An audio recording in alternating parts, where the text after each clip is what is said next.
रफी साहब 31 जुलाई 1980 को इस दुनिया को छोड़कर चले गए।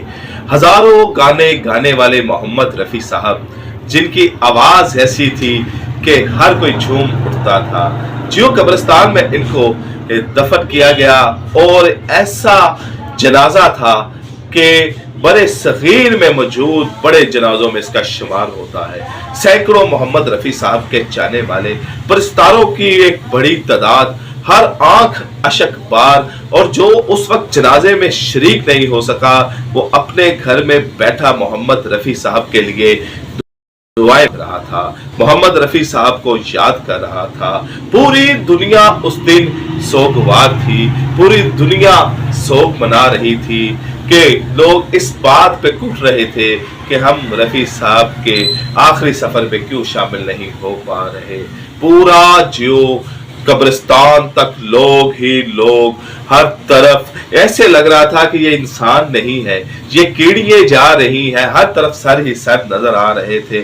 ट्रैफिक ब्लॉक का कंसेप्ट नहीं था, लेकिन मोहम्मद रफी साहब के जनाजे के ऊपर ट्रैफिक ब्लॉक भी हुई। पहली दफा ट्रैफिक ब्लॉक हुई, इतने बड़े लोग उस पे शामिल थे। इनको जिस कब्रिस्तान में दफनाया गया वहां पर साहर लुधियानी और मधुबाला की भी कब्रें मौजूद थी।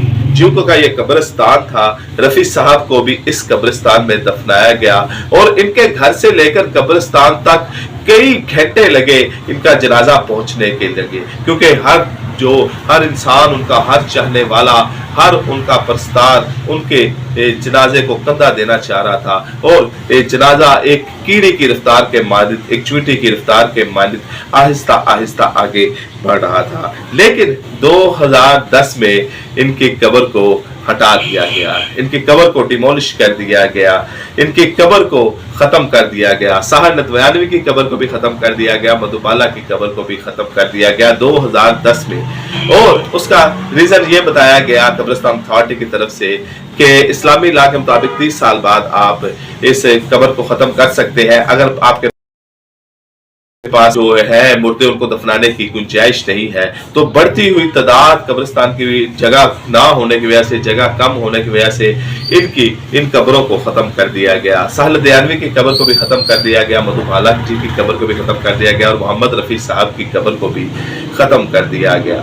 लेकिन उनके चाहने वाले परस्तारों ने उनकी एक निशानी रखी हुई थी कि मोहम्मद रफी साहब की कब्र के पास एक नारियल का दरख्त था। अब जब भी उनकी बरसी आती है तो लोग वहां पर इकट्ठे होते हैं और मोहम्मद रफी साहब के लिए दुआ मांगते हैं। वो नारियल के दरख्त के पास ही खड़े हो जाते हैं और मोहम्मद रफी साहब के लिए दुआएं करते हैं। लेकिन इतने बड़े शख्स की आप कब्र को खत्म कर दें, इतने बड़े शख्स की आप वो यादगिरी जो जहां पर उसके परस्तार जाते, जो एक हिस्टोरिकल एक जगह थी कि जहां पर फन का बादशाह जिसके करोड़ों अरबों चाहने वाले हैं, उनको वो आखिरी आराम गाह थी, रफी साहब का आखिरी घर था, आप उनको 2 फुट जगह भी ना दे सके।